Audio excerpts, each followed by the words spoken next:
Welcome to Luca and Miguel. Enjoy the video. You start with measured facts. Walk the space and record lengths, heights, door swings, and window heads.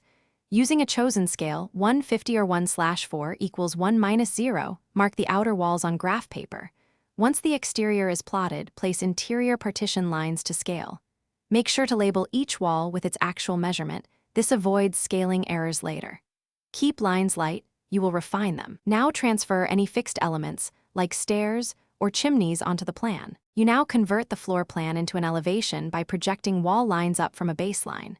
Draw the floor level and the ceiling or roof baseline, then transfer door and window head heights from your notes. Once done, sketch window sills, lintels, and exterior finishes so vertical relationships are clear. Make sure to indicate roof pitch numerically and show parapet or eave extents. Use dashed lines for hidden elements. Label finished floor level and critical heights for clarity.